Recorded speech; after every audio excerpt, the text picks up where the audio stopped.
Paz de Cristo, igreja, boa noite a todos.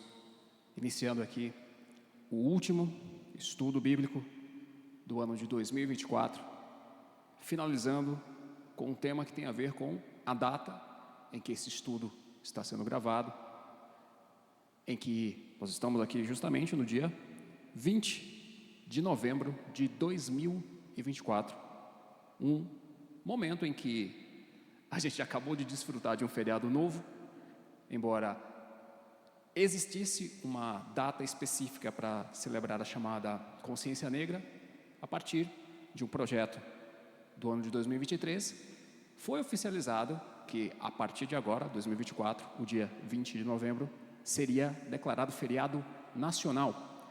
E já entrei em contato com alguns professores aqui da região que me contaram que houve trabalhar nas escolas sobre esse tema da consciência negra na última semana.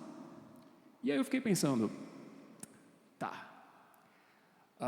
eu não vou entrar no mérito se a data é uma celebração útil ou não para a comunidade negra, ou para nós mestiços, que também temos sangue negro, e de outras raças. Até porque existe um vídeo que circula bastante nas redes sociais, do ator norte-americano Morgan Freeman, conversando com um judeu a respeito de por que o Morgan Freeman, sendo negro, não acredita que o Dia da Consciência Negra seja algo necessário. E um dos argumentos que ele usa no vídeo é justamente, olha, se você quer resolver um problema que é uma coisa que já está no passado, basicamente você para de falar dele. E aí você para de tratar as pessoas como sendo brancas, vermelhas, amarelas, negras, etc. E você trata como pessoas. Um outro argumento que o Morgan Freeman usou é usando o fato do apresentador que o entrevistava nesse episódio, que a gente vai deixar linkado depois para vocês conferirem, usando do conhecimento de que o apresentador era judeu, o entrevistador era judeu, ele pergunta, você gostaria que houvesse um dia da consciência judaica? O apresentador diz, não vejo necessidade.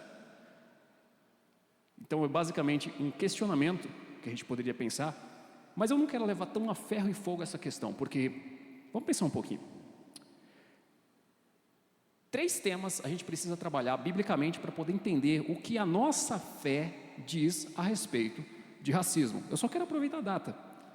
Tem muitas pessoas que falam, por exemplo, que o negro que é celebrado aqui no Brasil como sendo representativo da luta de direitos das pessoas de cor é o Zumbi dos Palmares, que é uma figura histórica controversa, né?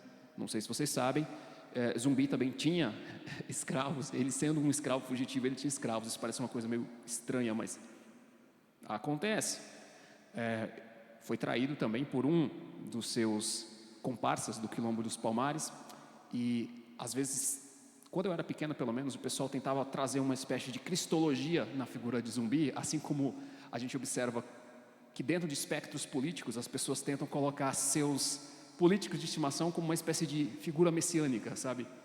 Não que Zumbi fosse político, mas existe uma leitura de Zumbi hoje, né, como uma figura politizada, meio que como anacronismo, né, olhar para o passado e tentar atribuir valores de hoje para pessoas de lá de trás que não tinham os mesmos pensamentos. De qualquer forma, essa introdução longa é para a gente abrir em Gênesis. A gente vai abrir a Bíblia em Gênesis, capítulo 3, versículo 20. Gênesis, capítulo... Não, na verdade, vamos ler um pouquinho antes de Gênesis 3, né? Gênesis 3 vai falar mais especificamente da mulher, e eu quero uma fala mais geral sobre a humanidade. Então, na verdade, a gente vai para Gênesis, capítulo 2. Gênesis, capítulo 2.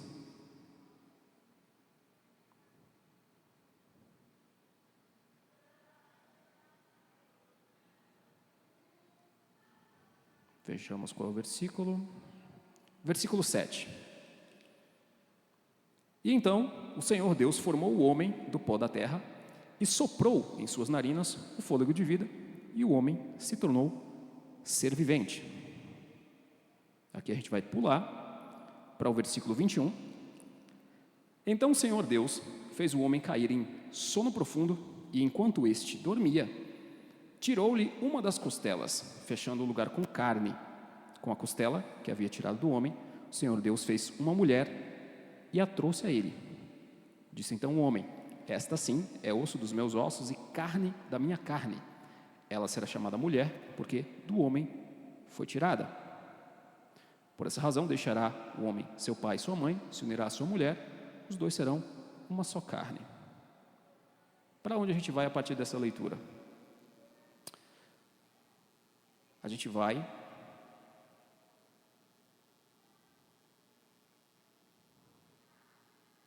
para Gênesis 1,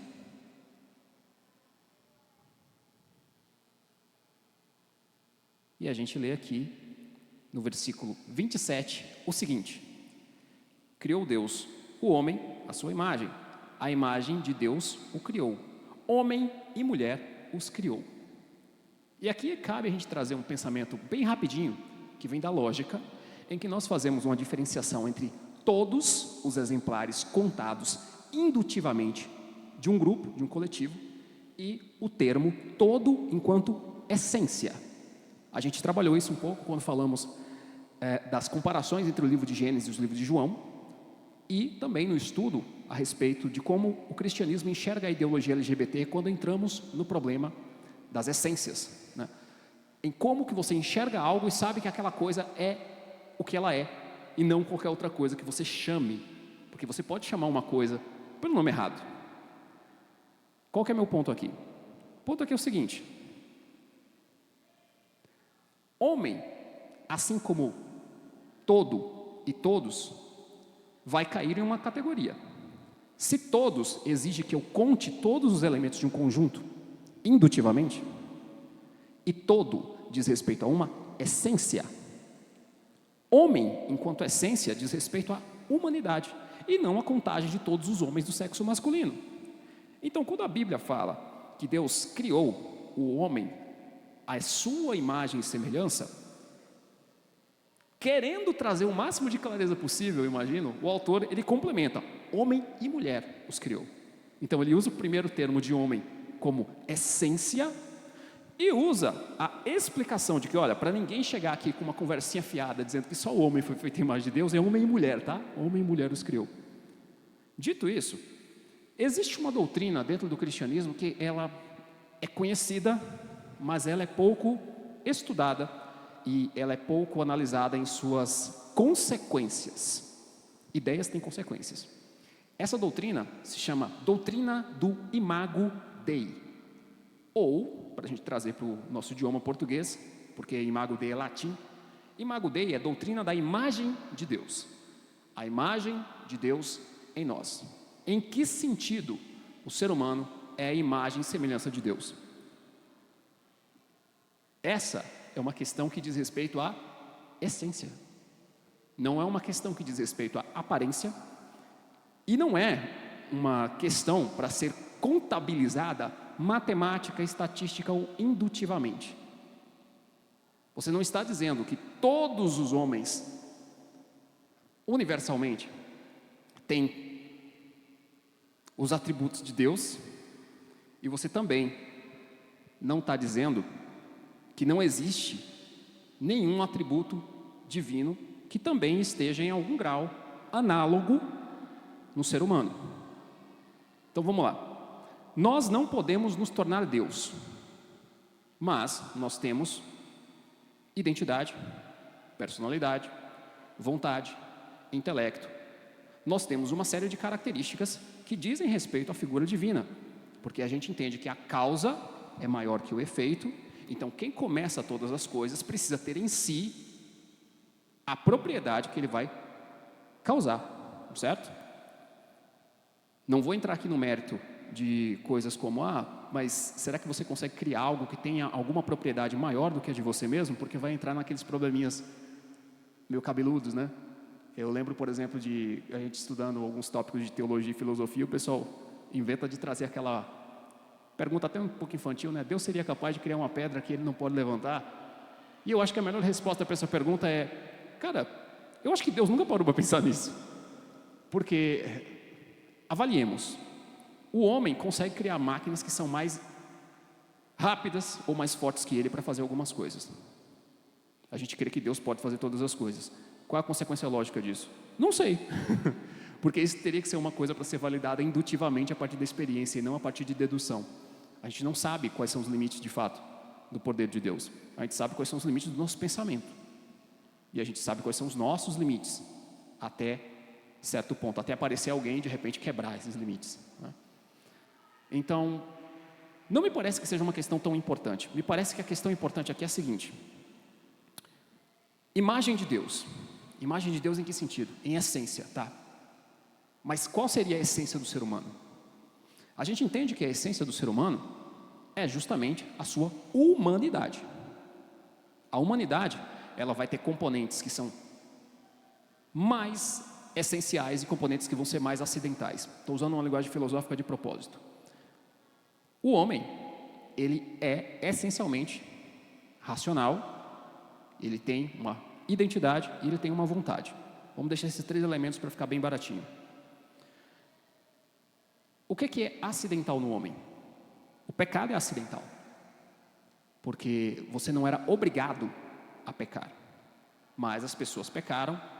Tanto é que o apóstolo Paulo vai fazer uma comparação entre o primeiro Adão, o Adão que peca, e o segundo Adão, que é Cristo, que não peca. E a gente viu na cristologia que Cristo é completamente Deus e completamente homem. Vamos tentando ligar esses raciocínios aí, que a gente vai entrar na questão do racismo daqui a pouco.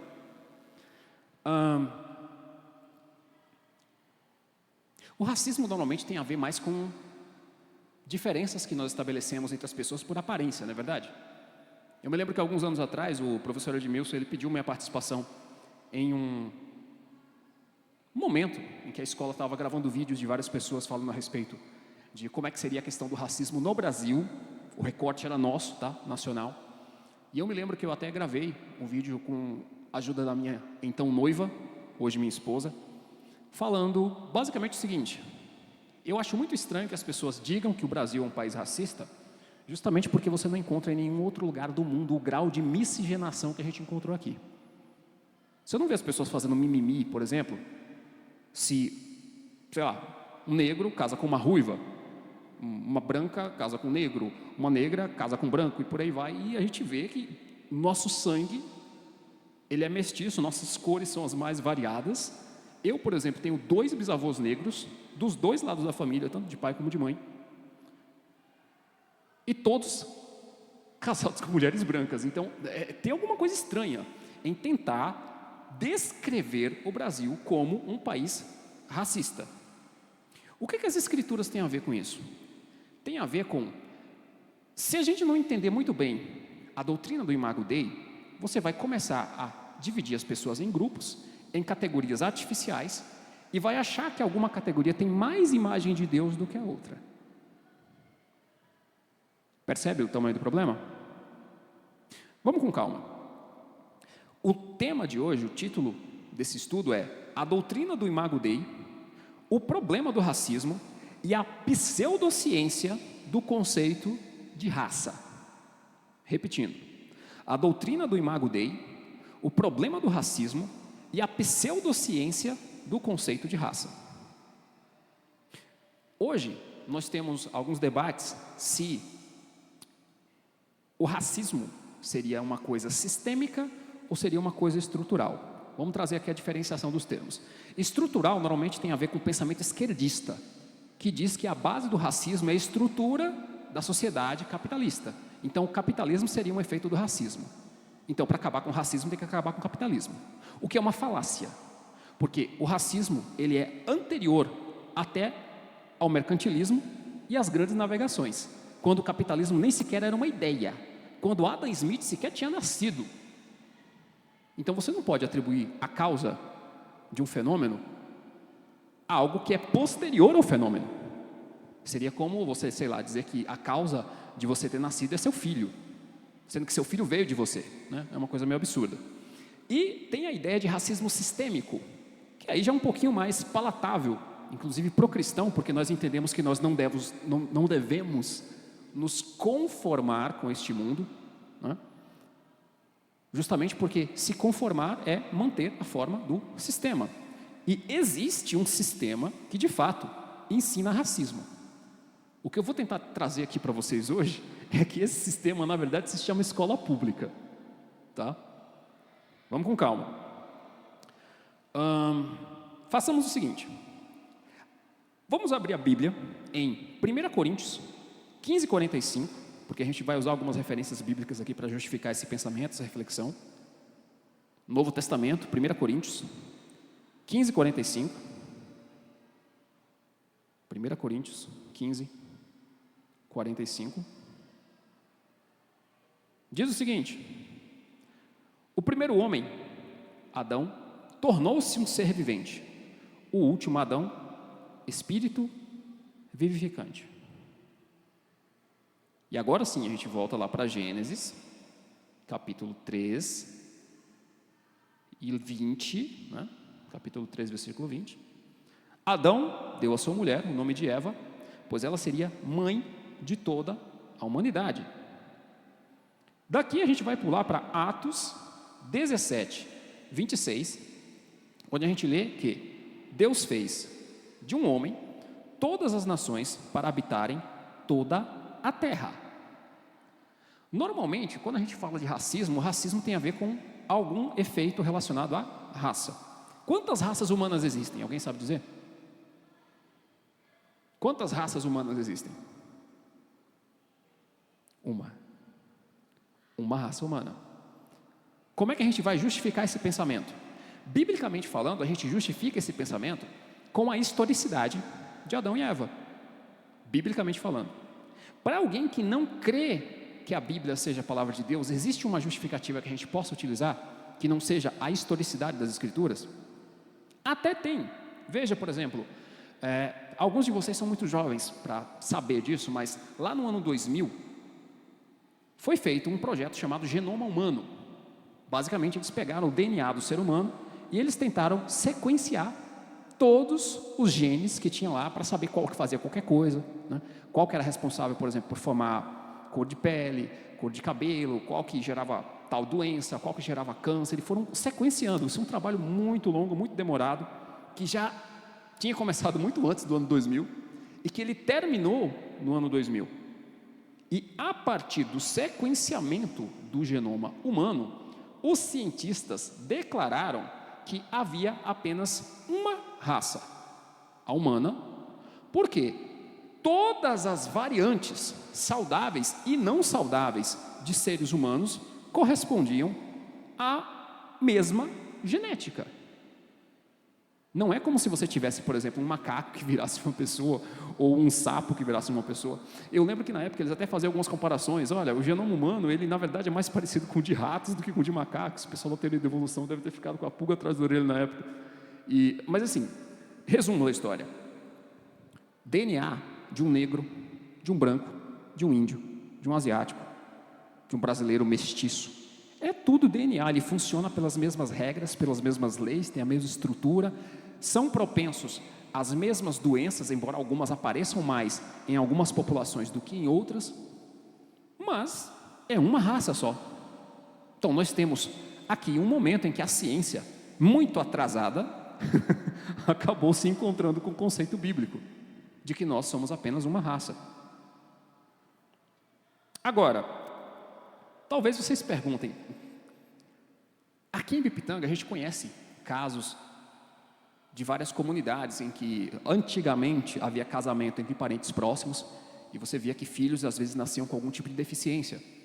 Aí o pessoal pensa, mas como é que eu vou acreditar na historicidade de Adão e Eva, sendo que casamento entre pessoas próximas acaba gerando filhos com deficiência?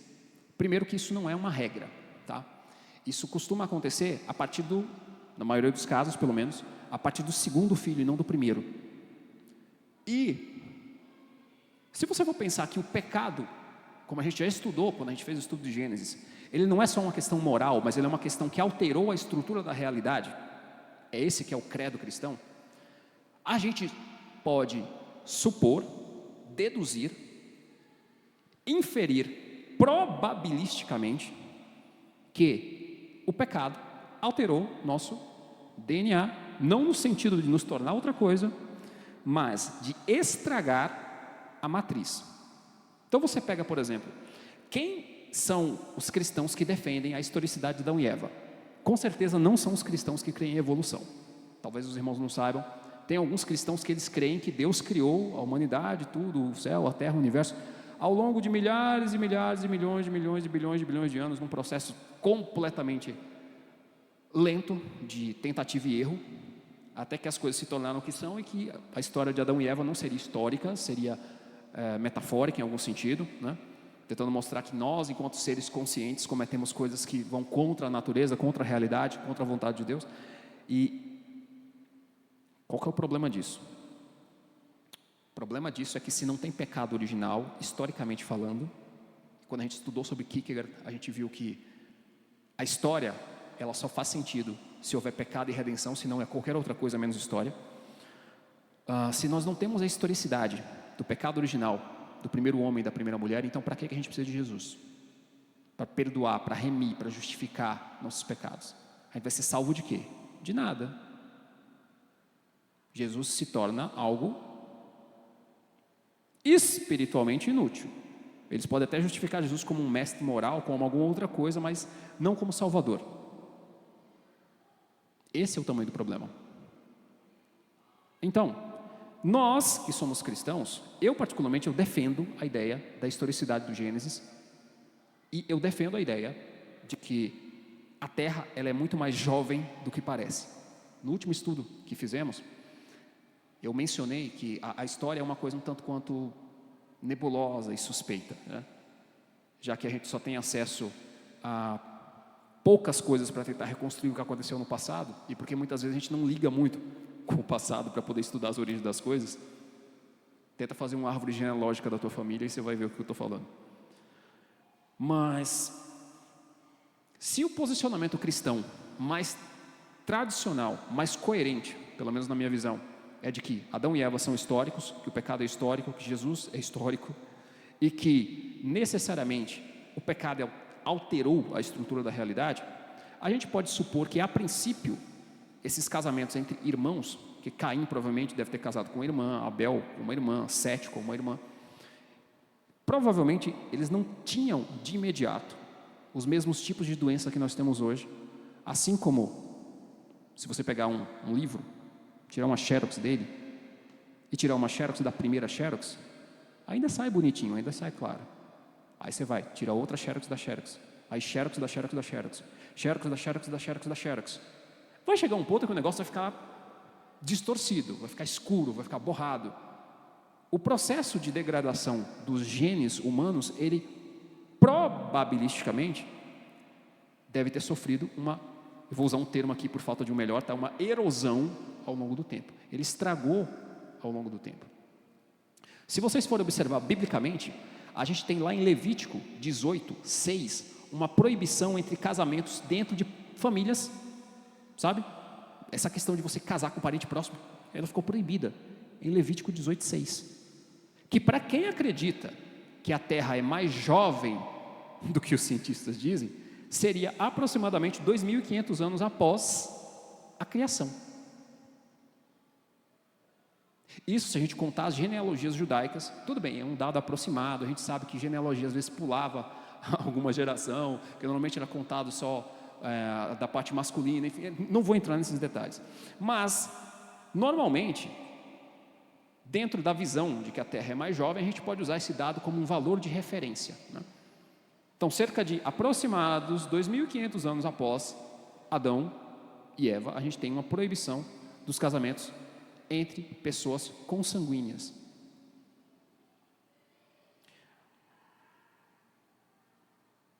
O casamento entre parentes próximos provavelmente não representava problema no início, porque a mutação genética ainda não deveria ter chegado a um nível crítico.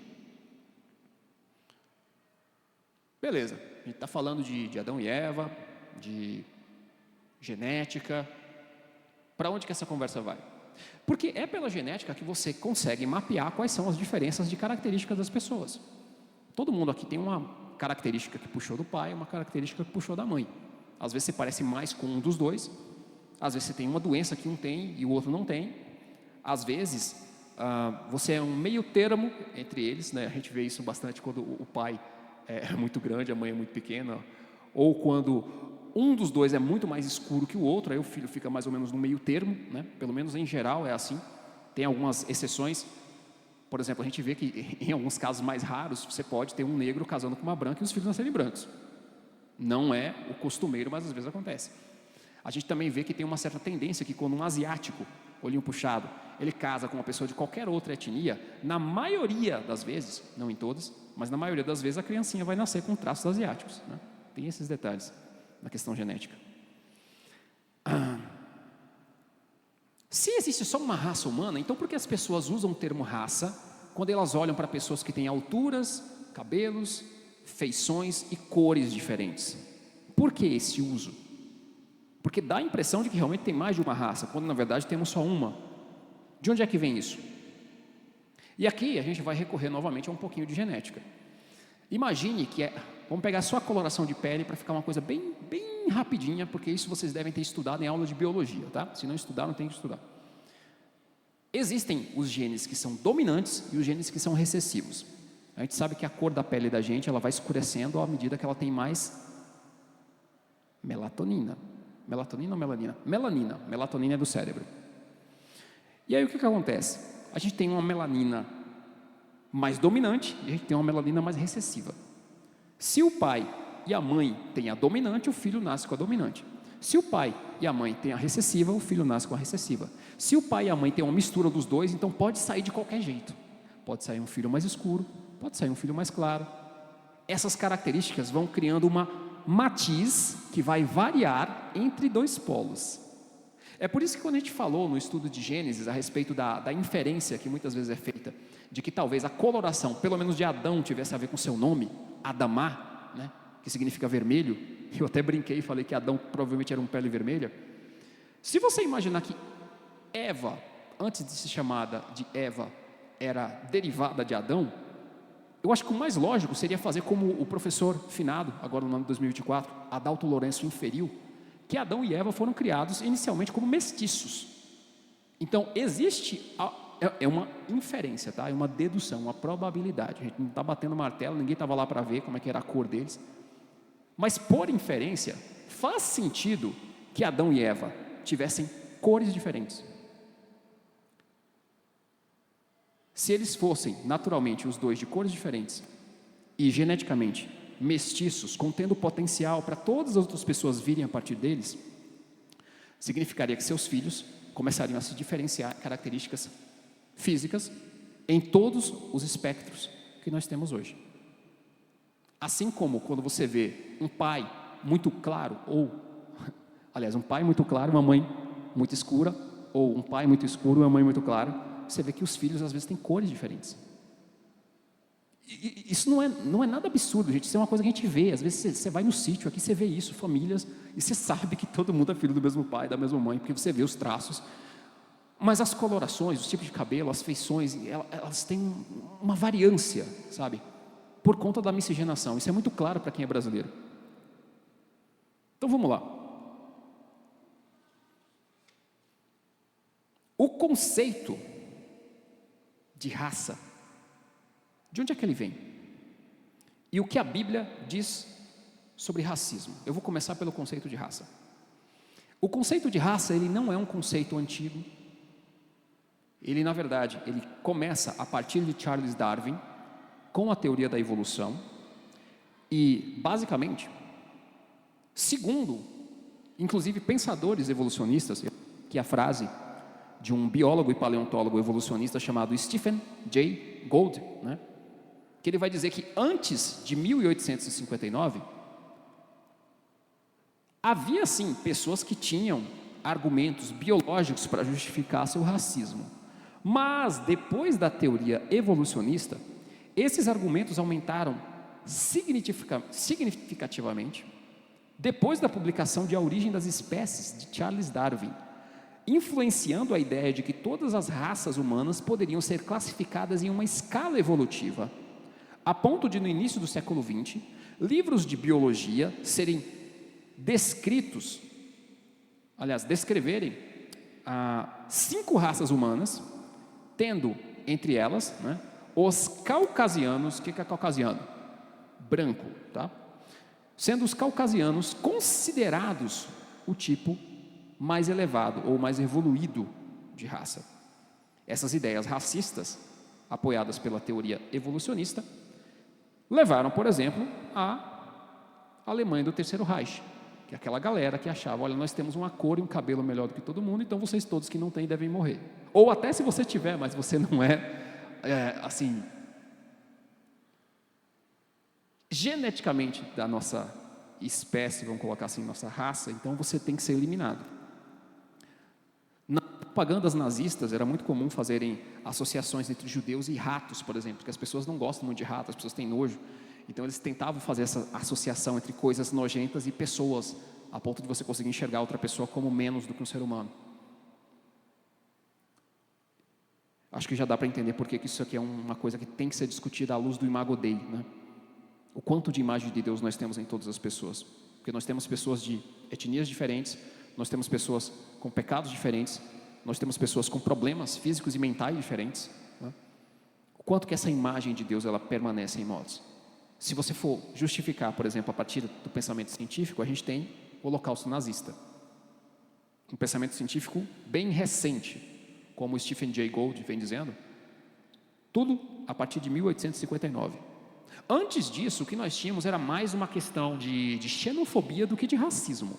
E isso a gente pode observar na Bíblia, quando você vê, por exemplo, a intriga entre samaritanos e judeus, que ela aparentemente seria uma intriga de raça, porque os samaritanos eram mestiços, mas na verdade você vê que eles tinham traços linguísticos diferentes, eles adoravam de forma diferente, eles tinham comportamentos diferentes, eles eram considerados um outro povo. Se a questão aqui do preconceito está mais ligada à etnia, então não é necessariamente racismo, está mais para xenofobia, se você fosse ater ao significado dos termos. Aí a gente pode ir, por exemplo, para Gênesis 11, dos versículos 1 a 9, e a gente lê o seguinte: o mundo inteiro tinha uma só língua e uma só fala. E os homens se moveram para o leste e encontraram uma planície em Shinar e se estabeleceram lá. E disseram: vamos construir uma cidade com uma torre que chegue aos céus, para que possamos fazer um nome para nós mesmos e não ser espalhados pela terra. Isso foi uma rebelião contra a palavra de Deus. O Senhor desceu para ver a cidade e a torre que os homens estavam construindo e disse: se, como um povo, falando a mesma língua, eles começam a fazer isso, nada do que planejam será impossível para eles. Vinde, desçamos e confundamos sua língua, para que não se entendam. E o Senhor os espalhou pela terra e pararam de construir a cidade, por isso foi chamada Babel, pois lá o Senhor confundiu a língua do mundo inteiro. Vamos tentar fazer um exercício de imaginação. Imagine que, milagrosamente, você e um certo grupo de pessoas só pudesse falar um idioma. Com quem você se casaria? Provavelmente com alguém que falasse o mesmo idioma que você, certo? Cientificamente falando, quando você separa um grupo de animais ou de plantas do seu ecossistema e você deixa eles isolados por muito tempo, eles passam a ter características que são muito distintas, pelo fato deles não poderem mais se misturar com pessoas, com animais. Estou falando de todos os seres viventes, né? Essas plantas que não têm mais o mesmo contato com variabilidade genética, elas tendem a limitar a expressão de sua forma. Os animais, da mesma maneira. Se você for procurar, por exemplo, os animais da Austrália, como a Austrália é uma ilha gigantesca, separada de todos os outros continentes, ela mesma é um continente, né, mas é gigantesca. E assim, ela é a que mais dá na cara, que é uma ilha, né? Os continentes são ilhas gigantes, mas beleza, não vou entrar nessas questões geográficas. Os animais da Austrália são muito esquisitos. Por exemplo, a Austrália tem o ornitorrinco. O que é o ornitorrinco? O ornitorrinco é um mamífero com bico de pato, corpo de castor, meio anfíbio, porque fica um pouco tempo na água, um pouco tempo na terra, e apesar de os filhotes mamarem, eles colocam ovos. Então é uma coisa muito bizarra, sabe? A Austrália tem desses animais meio esquisitos. E mesmo os animais que seriam comuns, tipo barata, tipo louva a Deus, insetos, assim, sabe? Você olha e eles são muito estranhos na Austrália. Você tem, por exemplo, uma espécie de louva a Deus lá que tem um cheiro que é característico de cheiro de caramelo, e que ele usa para atrair as parceiras na época de acasalamento. Por isso que criança, normalmente, quando vê esses bichos lá, pega na mão, acha bonitinho. E a gente não vê isso acontecer por aqui. Por quê? Porque essa característica, de alguma maneira, ela ficou isolada entre aqueles animais, sem contato com outra variedade genética dentro da sua mesma espécie. Eles começaram a ficar com características que são únicas de lá e não de outros lugares. O próprio Darwin, ele viu isso quando ele fez a viagem a Galápagos, quando ele observou que a fauna e a flora de lá eram muito únicas. Você tinha, por exemplo, tartarugas gigantes que você não via em nenhum outro lugar do mundo. Por quê? Porque não tinha contato com mais variabilidade genética, eles estavam presos geograficamente a uma ilha e suas características ficaram daquele jeito, sem muita variedade. Vocês estão entendendo onde eu estou tentando chegar? Porque a galera às vezes assiste um filme, sei lá, um filme chinês, né, vê o Jack Chan lá e companhia, e fala, chinês é tudo igual, então japonês é tudo igual. Hoje em dia o pessoal vê dorama, né? Coreano é tudo igual. E, primeiro que não é tudo igual, mas vamos reconhecer que eles têm características gerais que são repetidas. Então eles são muito mais parecidos, por exemplo, do que nós brasileiros que somos mestiços, que tem brasileiro assim, tem assado, né? Tem tudo quanto é tipo de cor, tudo quanto é tipo de cabelo. Nesses lugares, não. Começa como uma barreira geográfica que impede você de ter variabilidade genética e no final das contas acaba virando um tabu. Eu não sei se vocês sabem, mas até minha mãe, ela já teve uma aluna que, assim, se casou com um japonês, foi morar no Japão, e quando esse japonês morreu, apesar de ela ter filhos com ele, a família dele falou, você é estrangeira, você não é mais família. Por quê? Porque seu marido morreu, então você pega seus filhos e some. Tem alguns lugares que assim, tem um grau de preconceito bem bizarro. O Japão é um deles, inclusive. Eu nunca fui no Japão, tá? Mas eu conheço pessoas que já foram. E lá tem lugares, inclusive, que são hotéis e restaurantes que eles não aceitam atender estrangeiro. Por exemplo, é todo lugar? Claro que não, mas tem. Por que eu estou trazendo essa informação? Porque, aparentemente, quando o tempo vai passando, você tende a querer manter dentro do seu grupo suas posses, dentro do seu grupo as pessoas que você valoriza, você começa a criar uma certa estética dentro daquele grupo, que tem algum elemento de objetividade, mas tem muito dos componentes culturais, e você acaba se fechando para as outras pessoas. Eu, por exemplo, eu considero algumas pessoas bonitas que normalmente aqui em Bipitanga não são considerados por alguma característica, sei lá, de cabelo ou de pele, que normalmente não caem no gosto popular da época de agora. Alguns de vocês talvez tenham visto que antigamente o pessoal gostava mais de gente cheinha, hoje em dia o negócio é a magreza, né? Para dizer que é bonito. Alguns tempos atrás o padrão de beleza, pelo menos que veiculava na mídia, era de cabelos excessivamente lisos. Isso ainda faz parte do cotidiano da gente, mas eu dou graças a Deus que aparentemente as pessoas começaram a questionar se isso é a única forma de definir beleza. Apareceu um mercado paralelo de produtos para pessoas que têm outras características físicas e acabaram ressaltando essas características, e a gente vê pessoas sendo bonitas de jeitos diferentes. Existe uma beleza objetiva, mas tem um componente subjetivo que a gente não pode ignorar. Por que a gente está comentando isso? Porque eu não sei se vocês lembram, mas a questão da beleza, ela importa, e a gente falou sobre isso no estudo sobre Huckmacher. Não nos termos da beleza física, mas nos termos da beleza artística. Mas me ocorreu aqui trazer esse insight para vocês. Então vamos lá, beleza. Existe apenas uma raça, a raça humana. A variação genética, ela vem através da miscigenação, e pessoas que são muito parecidas, elas são muito parecidas porque ficaram isoladas geograficamente. E posteriormente, esse isolamento geográfico acabou ocasionando certos tabus de você se misturar com outros grupos. Isso é fácil de entender. Outra coisa que às vezes a gente vê no dia a dia é quando você liga a TV para assistir um jogo de futebol e às vezes vem um jogador mais escuro e o pessoal atribui algum apelido pejorativo à pessoa, fazendo comparações com macaco, etc. e tal, né? Uma coisa de muito desrespeito. Agora, a gente deveria pensar de onde é que vem isso de alguns da torcida atribuírem esse xingamento de macaco a jogadores de pele mais escura. Porque isso vem da teoria da evolução. Isso vem da teoria da evolução.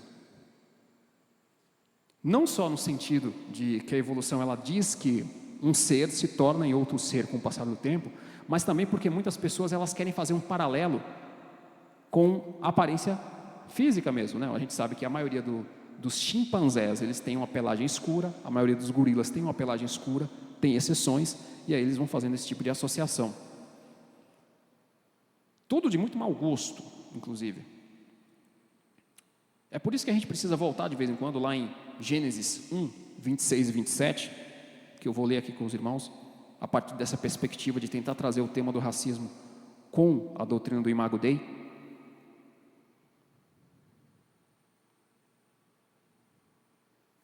Então disse o Senhor: façamos o homem à nossa imagem, conforme nossa semelhança, domine ele sobre peixes do mar, aves do céu, animais da terra e sobre todos os pequenos animais que se movem rente ao chão. Criou Deus o homem, a sua imagem o criou, homem e mulher os criou. A história da evolução costuma ser ensinada como uma verdade absoluta aonde? Escola pública. Por isso que lá no começo eu mencionei para vocês que existe sim um sistema que ensina racismo. Esse sistema se chama escola. O ateísmo tem crescido em muitas partes do Ocidente. Tem um exemplo que eu particularmente encontrei num vídeo a respeito de um programa que passava no Canadá em 2004. Era uma série chamada Testando Deus. E em um episódio, especificamente, o narrador, ele traz a seguinte fala, né? Como nos tornamos do jeito que somos? Uma vez que acreditávamos que éramos únicos, abençoados com uma alma e amorosamente criados por um Deus à sua imagem, hoje a evolução diz que somos apenas um produto da seleção natural, descendentes das mais primitivas bactérias e não filhos de Deus. Será que isso afeta a maneira como as pessoas pensam? Por exemplo, antigamente quando você ia para uma universidade, para você cursar uma faculdade de alguma área, o que é faculdade? Faculdade é uma habilidade que você escolhe. Por quê? Porque é facultativo. Você não é obrigado a desenvolver habilidade nenhuma. Mas, se você quer desenvolver uma habilidade, você treina essa habilidade até você desenvolvê-la como uma faculdade. É algo acidental. Não é algo que vem de dentro de você. É por isso que é muito complicado você falar de vocação em termos de trabalho. O certo seria vocabilidade.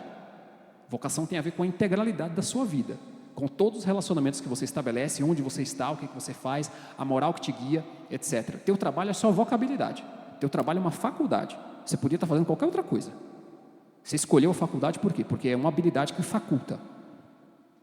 Eu aprendi, mas podia não ter aprendido. E você vai aprender a sua faculdade aonde? Numa universidade. O que é uma universidade? É a unidade na diversidade. É entender a unidade de todas as coisas na diversidade de todas as coisas. Esse era o princípio cristão que fez com que essas instituições passassem a existir. Não sei se vocês sabiam, mas os cristãos inventaram as universidades. Então, qual que é o ponto?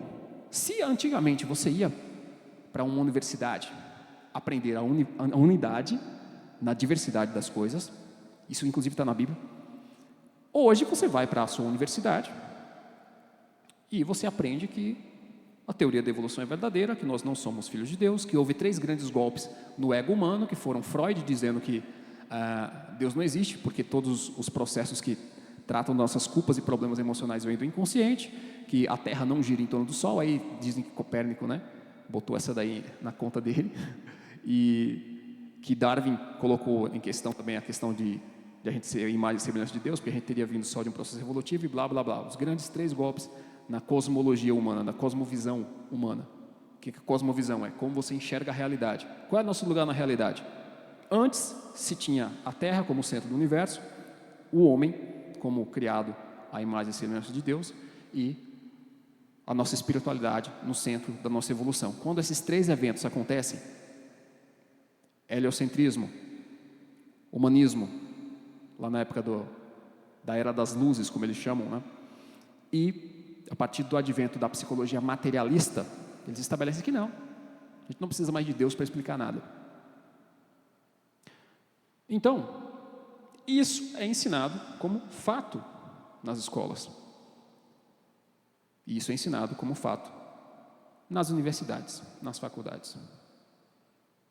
Se antigamente um médico ele fazia o tal do juramento de Hipócrates de proteger a vida, entendendo que a vida é a imagem e semelhança de Deus no ser humano, ele não poderia prescrever, por exemplo, uma pílula abortiva para uma mulher que estivesse grávida.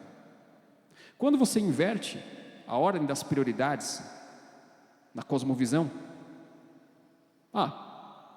matar uma criança no ventre da mulher é a mesma coisa de você se livrar de um excesso de animais numa praga, de você tomar um antibiótico quando você contrai uma bactéria, né? É simplesmente um processo de se livrar daquilo que é sobressalente, daquilo que está sobrando, né? É por isso que essa galera muito científica fala tanto sobre aquecimento global, vamos diminuir a população do mundo, porque tem gente demais. Eu já até vi isso como meme em algumas redes sociais, que é basicamente o seguinte: o carbono que eles querem reduzir é você. Que a gente sabe que o corpo humano é feito em sua maior parte de carbono. Então, qual que é a premissa ateísta dentro da biologia? Que a evolução determina que Adão e Eva nunca foram reais. Então, a ideia inicial do cristianismo é destruída. E se nunca houve Adão e Eva, nunca houve pecado original. Não havendo pecado original, não há necessidade de salvação. Não havendo necessidade de salvação, não há necessidade de um Salvador. E aí, Jesus entra na fila dos desempregados. Porque sem Adão e Eva, sem Adão original, para que você precisa do último Adão? Difícil, né? Basicamente, crer na evolução não só valida o racismo como científico, como destrói o cristianismo. É por isso que eu acho, meu parecer, tá? Logicamente falando, eu acho que um cristão crer na evolução é uma contradição interna. Um cristão pode até dizer: eu sou cristão, eu sou evolucionista, mas eu tenho muitas dúvidas sobre o tipo de cristianismo desse tipo de gente. Eu acho estranho, profundamente estranho. A ponto de algumas universidades, quando trazem a faculdade de teologia, às vezes, em âmbitos mais liberais, eles representarem Adão nos seminários como uma espécie de homem macaco. E aí, eu queria trazer aqui uma lista de versículos bíblicos para a gente pensar um pouquinho a questão de como nós tratamos as pessoas que têm um fenótipo diferente do nosso. Porque genética é igual, somos uma só raça humana. A gente tem uma diferença em biologia de fenótipo e genótipo. Genótipos são as características genéticas que são comuns à essência de todos os seres de uma determinada espécie. Somos todos humanos, somos uma única raça, temos o mesmo genótipo. Mas fenótipo são as características que o seu corpo mostra a partir de como esses genes desabrocham, a partir de como a sua saúde se desenvolve e a partir do ambiente onde você se encontra. Lembra que eu falei que, biblicamente falando, você tem mais casos de xenofobia do que necessariamente de racismo? Vamos dar uma olhada nisso. Gálatas 3:28. Em Cristo não há judeu, nem grego, nem homem, nem mulher, pois todos vocês são um em Cristo Jesus. Aqui ele fala da questão que hoje seria chamada de questão de gênero, homem e mulher, e da questão de judeu e grego. Está fazendo distinção entre o povo da promessa, os judeus que receberam os oráculos de Deus, e os gentios. Grego muitas vezes aparece como sinônimo de gentil e vice-versa na Bíblia, mas aqui a gente poderia pensar todas as pessoas que não são judias dentro desse grupo. A gente está falando de etnias diferentes. Então me parece mais um caso de xenofobia do que necessariamente de racismo. Mas o sinal da Bíblia é o seguinte: não há essas diferenciações em Cristo Jesus. Em Cristo Jesus somos um. Não tem essa de judeu, de grego, de homem, de mulher. Veja, aqui não é uma negação que não existem diferenças entre judeus e gentios, nem que não existem diferenças entre homem e mulher. Veja que ele está falando aqui de algo muito específico. Em Cristo Jesus nós somos um. Não está ignorando as diferenças, está ressaltando aquela ideia de que nós somos o corpo de Cristo, tá? Isso aqui tem que ficar bem claro. Até porque você pode ler isso depois em casa com mais tempo e pelo contexto, e pode inclusive fazer uma correlação entre Gálatas 3:28 com Colossenses 3:11, que diz basicamente a mesma coisa. São livros inclusive do mesmo autor, do apóstolo Paulo. Romanos 5:12 vai nos trazer a seguinte reflexão: portanto, assim como através de um homem o pecado entrou no mundo e a morte através do pecado, e assim a morte se espalhou para todos os homens, porque todos os pecaram. Aqui a gente vê a importância da doutrina do pecado original e do imago Dei sendo ambas expressas dentro de um mesmo pensamento. A gente pode seguir, por exemplo, até Romanos 5:18, onde a gente vai ler o seguinte: portanto, assim como aquela única transgressão levou à condenação de todos os homens, aqui é o conjunto integral de todos os homens possíveis e contados, viventes em todas as épocas, então, um ato de justiça leva à justificação e vida para todos os homens. Primeiro Adão e último Adão, né? O último Adão como Jesus, nosso Redentor, de quem Isaías profetizou lá em Isaías 59:20. E a gente vê também lá em Hebreus 2, versículo 14, que Cristo compartilhou carne e sangue, sendo totalmente Deus e totalmente homem. Atos 17:26 vai nos dizer que Ele fez de um homem todas as nações da humanidade. Ele quem? Ele Deus. Ou seja, se todos os homens, se todas as nações da humanidade vieram de um único homem, porque Adão veio de Deus, então Cristo, sendo o segundo Adão, ele vem para salvar quem? Os descendentes de Adão. Todos os descendentes de Adão estão maculados pelo pecado, porque todos nós pecamos em Adão. Isso a gente também trabalhou no estudo sobre a martiologia na visão de Kierkegaard. A gente pega, por exemplo, outros trechos da Bíblia como 1 Coríntios 15:21 e 22, que vão nos dizer: porque de um homem veio a morte, por um homem também veio a ressurreição dos mortos. Pois assim como em Adão todos morreram, assim também em Cristo todos serão vivificados. Se a gente pular lá para o versículo 45, a gente vai ler ainda: o primeiro Adão tornou-se ser vivente, o último Adão, espírito que dá vida, ou espírito vivificante, em algumas traduções. E a gente vai para o 47, que nos diz que o primeiro homem veio da terra, um homem do pó. O segundo homem veio do céu. Aqui eu ainda vou fazer 4 leituras breves, para a gente poder fazer a finalização do estudo, irmãos. É um estudo mais sucinto, mais curto. Mas eu só quero que vocês reparem o que a Bíblia diz a respeito de não fazer acepção de pessoas. E por acaso isso aparece mais no Novo Testamento com essa clareza. No Antigo Testamento também tinha regras sobre não fazer acepção de pessoas, sobre tratar bem o estrangeiro que mora nas tuas portas, porque o estrangeiro também teria direito até o dia de descanso, né? Mas a gente sabe que no Antigo Testamento, como a promessa de Deus ainda estava em sombras do que haveria por vir, haviam regras também de exclusão em algum nível. Pessoas, por exemplo, com deficiências não poderiam estar cultuando no templo ou participando como sacerdotes, como levitas, etc. E isso muda um pouquinho com o Novo Testamento, por isso que eu vou me centrar mais no Novo do que no Antigo. Eu inclusive fiz uma mensagem alguns anos atrás a respeito de por que os deficientes não eram aceitos no serviço do templo, a pedido de um colega meu em São Paulo que por acaso tem uma deficiência. E eu queria focar aqui especificamente nos versículos do Novo Testamento que falam sobre não fazer acepção de pessoas. Começando aqui por Atos, capítulo 10, versículos 34 e 35. Você pode acompanhar comigo. Atos, capítulo 10, 34 e 35. Então Pedro começou a falar: agora percebo verdadeiramente que Deus não trata com acepção de pessoas, ou não trata as pessoas com parcialidade, dependendo da sua tradução. Mas de todas as nações aceita todo aquele que o teme, né? Que o teme e faz o que é justo. A gente pula agora para Romanos 10:12, um pouquinho na frente. Romanos, capítulo 10, versículo 12. Não há diferença entre judeus e gentios, pois o mesmo Senhor é Senhor de todos e abençoa ricamente todos os que o invocam, porque todo aquele que invocar o nome do Senhor será salvo.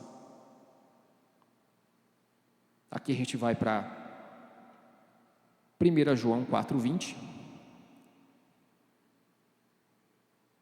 onde a gente lê o seguinte: se alguém afirmar eu amo a Deus, mas odiar seu irmão, é mentiroso, pois quem não ama seu irmão, a quem vê, não pode amar a Deus, a quem não vê. Ele nos deu esse mandamento: quem ama a Deus, ame também seu irmão. Daqui a gente pula para Tiago, capítulo 2, versículo 1. Vou ler aqui na NVI, que eu acho que está mais sucinta. Meus irmãos, como crentes em nosso glorioso Senhor Jesus Cristo, não façam diferença entre as pessoas, tratando-as com favoritismo. É engraçado que aqui a gente pode não estar vendo uma fala direta a respeito do tema de racismo, porque, como eu disse, a ideia de raça ela não é científica, ela é uma ideia basicamente sociológica, como decorrência do pensamento de Charles Darwin, como decorrência do pensamento evolutivo, que levou a uma série de crimes ao longo da Segunda Guerra Mundial e que influenciou a maneira como as pessoas usam essa palavra hoje, essa palavra artificialmente criada, raça, né? Que a gente tem etnia. Mesmo nesses princípios gerais sobre não fazer favoritismo, muitas dessas passagens, quando não estão falando a respeito de pessoas com diferenças financeiras, estão falando a respeito de etnias diferentes, né? Grego, judeu. Mas aqui tem um princípio de não tratar as pessoas com diferença, nem por favoritismo, nem por desprezo, porque todos nós carregamos a imago Dei.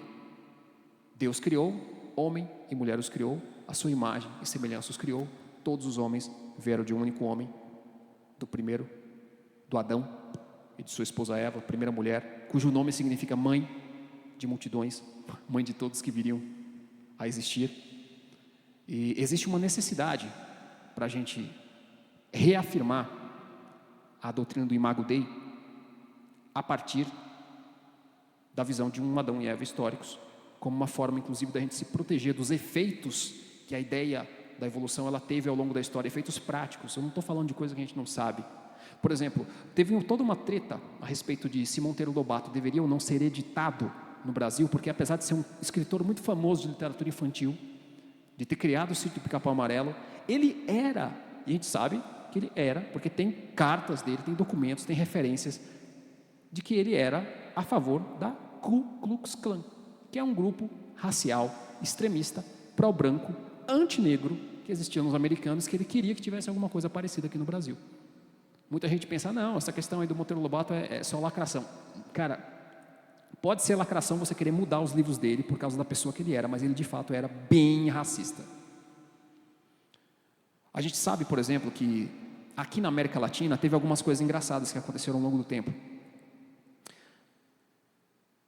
À medida em que os escravos foram libertos, a gente sabe que não foi pensado o que iria suprir o sistema de trabalho quando eles foram alforriados. E eles precisariam trabalhar para viver, e eles precisariam ter quem os pagasse. O que na época foi feito? Pelo menos na época da República do Café com Leite, ao invés de você criar formas de oportunizar melhor para essa camada da população, que já tinha saído há algumas décadas, vamos colocar assim, do regime de escravidão, o pessoal trouxe imigrantes de fora por preconceito. É melhor a gente trazer estrangeiro que não fala a nossa língua para trabalhar aqui do que botar esse monte de negro para trabalhar. Isso existiu, tá? Isso existiu de fato no Brasil. Hoje, o Brasil é um país racista? Não acho. A gente fala que no Brasil a gente tem uma outra coisa, que é o chamado racismo de marca, que é basicamente um movimento estético. O que é um movimento estético? Olha, eu acho essa fisionomia mais bela do que essa fisionomia. Baseada em quê? Baseada em gosto. Porque é isso no final das contas. Eu lembro que quando a gente era adolescente, eu e o irmão Dezinho, corta cabelo, né? Dezinho, às vezes, para provocar o pessoal que tinha aqueles cabelos de sopeira, né? Ele fazia uma voz bem esganiçada e falava assim, o meu balança, o senhor não balança, né? Para tentar ter um equilíbrio, né? O bullying que vinha de lá para cá, também ele dava um bullying de cá para lá, né? Enfim. É muito esse negócio de, o cabelo X é bom, o cabelo Y é ruim. Isso é questionável. Por isso que eu falei que eu fiquei feliz com o fato de, ao longo dos anos, terem aparecido produtos e pessoas preocupadas em tratar de outros tipos de beleza, em valorizar outros tipos de padrão estético. Porque, assim, mesmo entre as pessoas que eu conheço, assim, eu tenho divergência sobre vários aspectos estéticos, e não é só no gosto sobre as artes. A gente, eventualmente, pode achar algumas coisas como belas, que outras pessoas vão discordar, não por padrões objetivos, mas por padrão de gosto. Quer ver um exemplo? Doce de amendoim é doce, é gostoso. Chocolate também é doce, também é gostoso. Tem gente que mistura os dois. Agora, você pode colocar na mesa os dois exemplares. Alguns vão preferir doce de amendoim, outros vão preferir chocolate. Baseado em quê? Baseado em gosto. Tem muito isso do brasileiro, ele falar a respeito de coisas a partir da mera aparência. Isso não é apenas se tratando de raça, tá? Que a gente está falando de racismo de marca, né? A questão é assim, eu acho que tal coisa é mais bonita do que isso. A gente também vê isso em padrão de consumo, a gente também vê isso em questão de você tentar expor as coisas que você tem como um jeito de tentar afirmar a sua personalidade. Olha, eu consigo comprar isso e você não.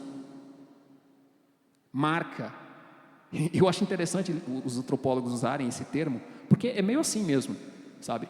É como um comercial que tinha quando eu era criança, uma criancinha bem irritante com uma tesourinha de um personagem de desenho, falando, eu tenho, você não tem. Tu quer realmente comparar isso com a África do Sul? Que o cara não podia usar um bebedouro se o bebedouro fosse para outra raça. Tu quer mesmo comparar isso com os Estados Unidos na época de Martin Luther King, que inclusive foi assassinado enquanto fazia um discurso contra a violência entre negros e brancos? É muito estranho você ser morto fazendo um discurso contra a violência, mas aconteceu. E assim, não dá para comparar esses países meio loucos com o Brasil. A gente não é assim, não no geral, tá? Pode ter uma ou outra exceção aí, mas a gente não é um país de pessoas racistas. O que de fato talvez a gente precise entender como cristão é que se todos os homens vêm de um mesmo casal, se esse casal foi criado em mais semelhança de Deus, então somos todos irmãos em algum nível. Geneticamente isso também já está comprovado. O que a gente precisa entender? A gente, enquanto cristão, tem que notar quando, às vezes, uma instituição como a escola é usada não para favorecer a nossa formação enquanto indivíduo que respeita o próximo, que age para o bem da sociedade, mas que muitas vezes fica tocando em coisas que, em algum nível, já foram resolvidas, em nome de uma pauta de dividir para conquistar. Você faça com que alguns grupos se sintam, sei lá, com inveja ou com raiva uns dos outros, ou que você associe as pessoas a partir de gostos que eles têm, e aí a partir disso você faz promessas para grupos em troca da fidelidade deles como moeda política. Eu acho isso tudo muito feio. Por que a questão do imago Dei é importante? Para a gente não ser gado de político, para a gente não ser massa de manobra, para a gente entender que cor, tamanho, estética, para Deus, são coisas secundárias. Estamos todos manchados pelo pecado. Não interessa quão atlético, quão bonitinho ou quão especial você se sinta. Todos nós precisamos de Cristo. Todos nós precisamos do segundo Adão. A ideia de raça, como vocês já devem ter percebido, ela é uma pseudociência. O que a gente pode fazer contra isso? Eu acredito que pregar o Evangelho e pregar as doutrinas essenciais sobre amor ao próximo, sobre respeito ao próximo, sobre não fazer acepção de pessoas, sobre não se vitimizar também, sobre perdoar. Sim, perdoar, sabe? Pedir perdão até pelos pecados dos antepassados, porque isso é bíblico, para que a nossa nação seja sarada. E também, de certa forma, a gente olhar para essas questões com sobriedade. A gente não vai confundir o tipo de situação racial que a gente tem no Brasil com de outros países, mas a gente também não vai minimizar a situação quando coisas ruins de fato acontecerem, porque coisas ruins de fato acontecem com as pessoas. E nós como igreja somos chamados à justiça. Quando Deus chama Abraão, ele diz: Abraão, segue-me e ser perfeito. Que nós possamos ser justos uns com os outros e que a gente não se conforme com o sistema desse mundo. E que a gente, principalmente vocês que são mais jovens que estão na escola, consigam perceber que a realidade que nos cerca muitas vezes é diferente daquilo que o professor está falando. E que muitas vezes eles estão usando algumas pautas que de fato poderiam ser usadas com nobreza, simplesmente para trazer uma ideia de inveja, de revanchismo, de raiva, de luta de classes para dentro do coração de vocês. Então, no coração de vocês que habite Cristo,